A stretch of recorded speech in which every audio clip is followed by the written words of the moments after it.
itaas mo yung kamay mo. Ayan. Tapos, i-shake mo yan. Shake, shake, shake, shake, shake. Ayan. Naantok na siya. Sige, shake mo lang. Okay na. Ako na kayo, mentors. And bago po ako mag-start, no, by the way, I'm Visit Babes Banu. Sino po dito yung nakakakilala sa akin? Kami. Ayun lang, hindi ko rin kayo kilala. Kaya tawagin nyo na lang ako Mentor Babes. Ayan, para hindi nyo nakakalimutan. Sunod dito pala tayo. Ayun. Okay, sige. Balik mo, Mens. Ayan. So, next month. Ayan. So, yung background ko mga mentors, dati po ako former casino roller. Ano naman tayo, nakagraduate. Sino mo dito yung mga graduate? Nakapagtapos. At sabi, yayaman daw. Hindi no, hindi totoo. Hindi talaga. So, nakapagtapos tayo ng pag-aaral, nag-work tayo sa casino, and ito yung pinaka nakakalungkot. Nag-work po ako ng sobrang tagal dyan, and wala po akong, hulaan niyo. Ipon. Diba? Alam niyo no, siguro nagkopya tayo. Diba? Wala po akong ipon. Eh, nung kanina pong nag-share dito yung husband ko, okay na ba palakpakan naman natin? Kasi siya po yung angel mentor ko dito sa negosyo. Okay? Hindi po ako na-invite, na-scam po ako ng asawa ko. Tignan niyo yung katabi niyo. Mukha bang scammer? So, yun po yung asawa ko. Dahil hindi niya po sa akin sinabi kung ano ba yung business na pinasok niya. Nahuli ko talaga siya mga mens. Sino po dito yung nag-join? Hindi pa member. Sabi ko sa'yo, mag-member ka na pagkatapos na ito. Hindi po ako in-invite. Yung husband ko, nag-join na dito. OTS siya. On the spot. Na nag-member nung in-explain sa kanya yung business. And ang pinakamalupit doon, yung pinakamataas, yung kinuha niya. Sino dito yung maiinis? Siyempre wala. Matutuwa kayo. Pero ako naiinsaw kasi hindi ko po alam. Okay? Kasi pag hindi mo alam yung business, syempre, ang reaction mo? Negative, positive?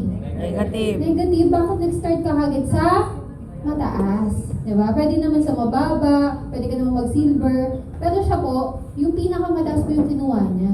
And good news! Kaya po siya nakakuha ng pang-capital.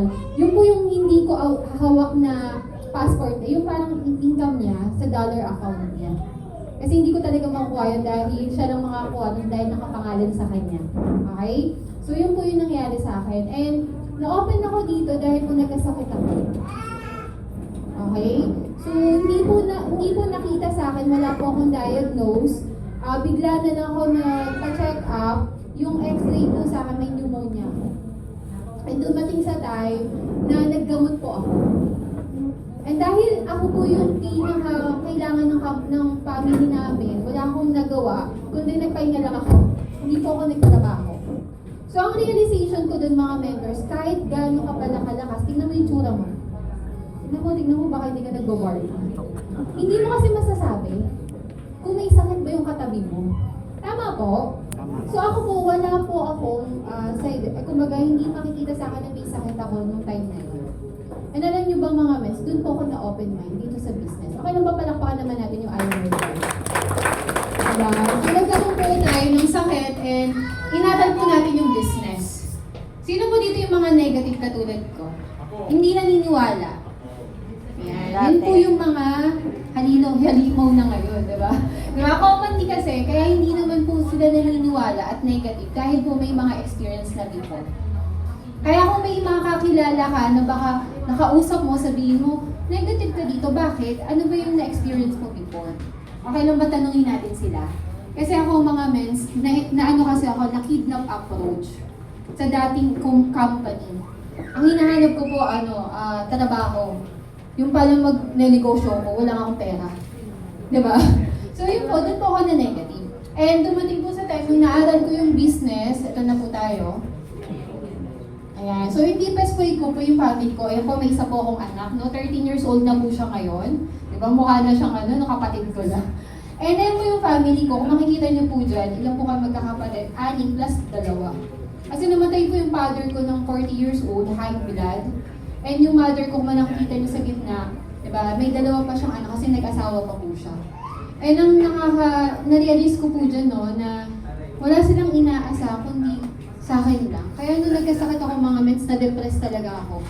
Kasi ang hirap pag wala ka ng inaasahan. Lalo na yung mga mahal mo sa buhay, lahat umaasa sa'yo.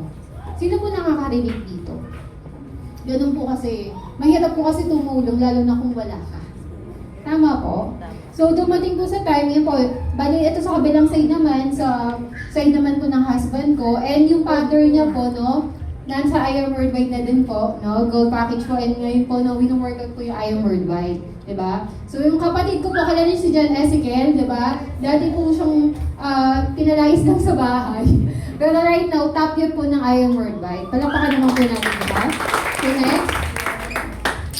So, ito po yung mga MVP quarterly banding. Sino po yung mga nakasama ko na dito? Yung banding. Diba? Una po, dyan o.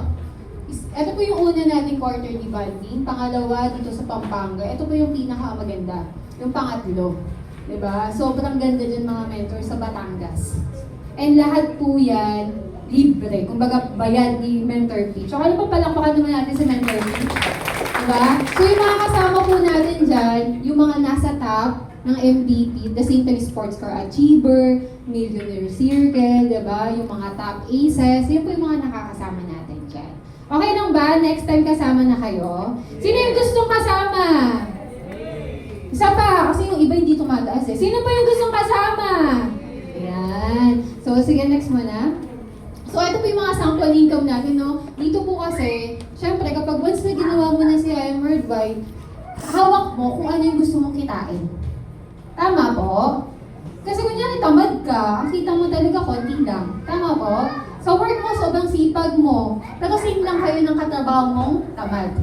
Tama? So, ganun din dito. So, ibig sabihin, kapag win-workout mo, ito po yung income na 95,000, 196,000, dumating po sa time, 480,000, 197,435. Baka nang palakpakan naman natin sa IAM Worldwide.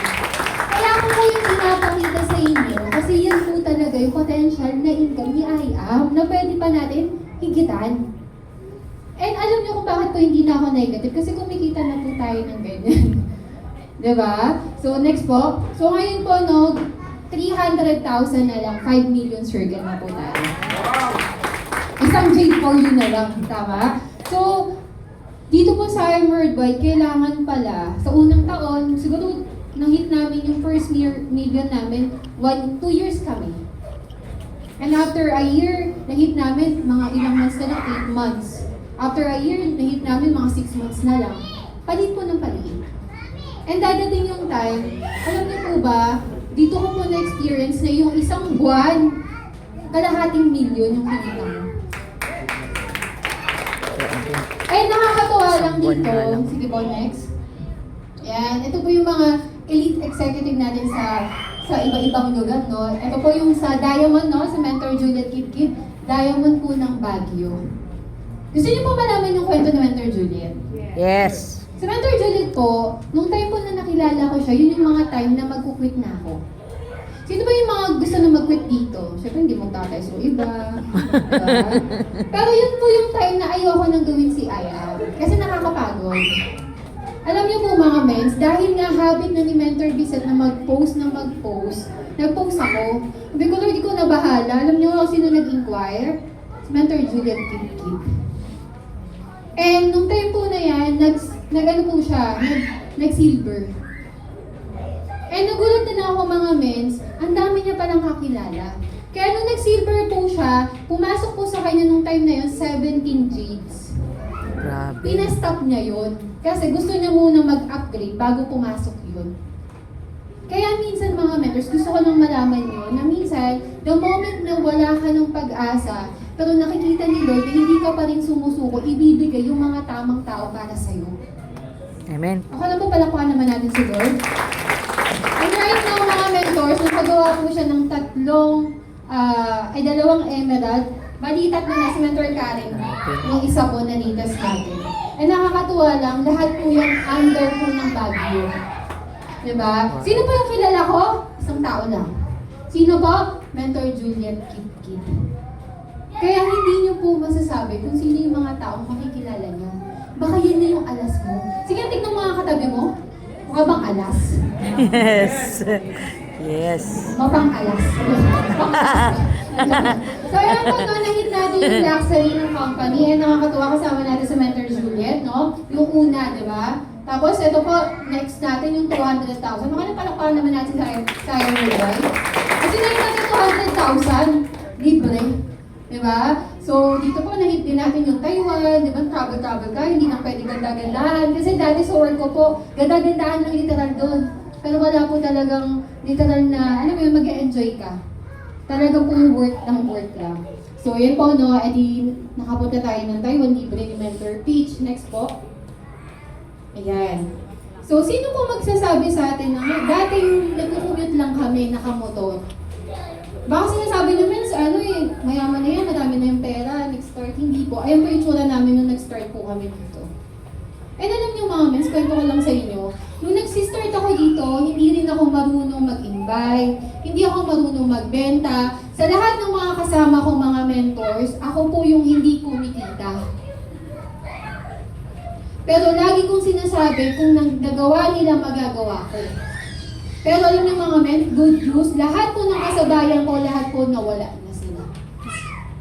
And sino ba nag-stay? Si Mentor Bissett and Mentor Jeremiah. Okay naman, pinakakan naman natin. At alam niyo po mga mentors, lahat po ng mga kasabayan ko, kumita sila, nag-just for you na sila. Sabi pa nga nila sa akin, Vince, mag-give 5 na kami. Ako sa isip-isip ko, wala man na ako invite. Training ako ng training, wala akong invite. Wala akong income. Pero alam niyo mga mens, ako yung nag-stay. Kasi gusto kong magkaroon ng resulta. Pero sabi ko nga po sa inyo, pag once na na-master mo na yung isang bagay, hindi na yung makukuha sa'yo, pauulit-ulitin mo lang yan. Tama? Alam niyo, mens, nagano ko ng first car dito, nagtuloy-tuloy-tuloy lang kami. Diba? Pandemic po, nagka-first car kami, ngayon po, nakapumustang po kami, fully paid, ni Iron Worldwide. Wow. Dati po, nakikisabihin lang ako sa mga members, lagi ko sasabihin, Mins, pasabay ha, mamaya.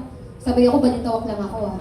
Siyempre, sasabihin ko na may isang mentor, Mins, pasabay ako, balintawak lang ako, pero hindi yun MVP. Blast pa yun, mostly Lions. Kaya makakala nila sa ibang team ako eh. Pero bakit ko siya kinukwento mga Mins? Kasi nakakakilabot yung pwedeng ibigay sa'yo ni Lord. Na dati, alam mo yun, nagko-commute lang kami, nag-iisip kami kay Jeremiah, ano ba tayo dito? Magiging top earner ba tayo dito? Kikita ba tayo ng malaki dito? Yes, Mins, nangyari po sa amin. And hindi po lang sa amin mangyayari, pati po sa mga tao na nandito. Yes! Eh nakakatuwa lang, no? Dito ko po napatunayan na hindi mo kailangan maging magaling. Ang kailangan mo lang magtuloy-tuloy. Kung ano yung na-master mo, ngayon inaaral mo si Ayom, pag na-master mo na ng paulit-ulit na nangyayari sa team mo, sa susunod wala na yan sa'yo. Madali mo na lang yan, madali mo na lang yan ituro sa mga tao under your team. Okay? So next na po. Okay. So, ngayon, i-share ko lang po sa inyo kung ano nga po pala yung mga ginawa ko. Okay lang po ba? Yes. Gising pa po ba kayo? Yes. Okay. Nagising So, na. number 1, ano po yung number 1? Show up every day. Show up every day. Mahirap to sa iba.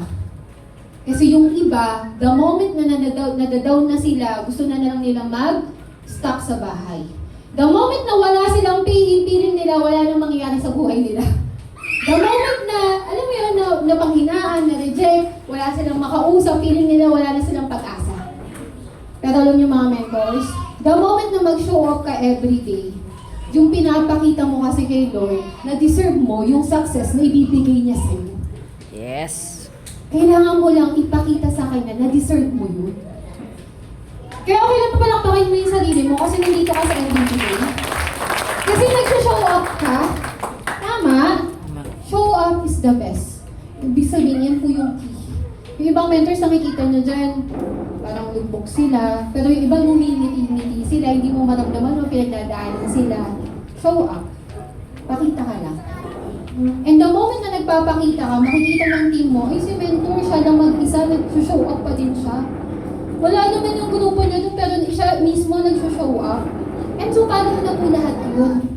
And magugulat ka lahat ng leaders mo na i-inspire pala sa'yo.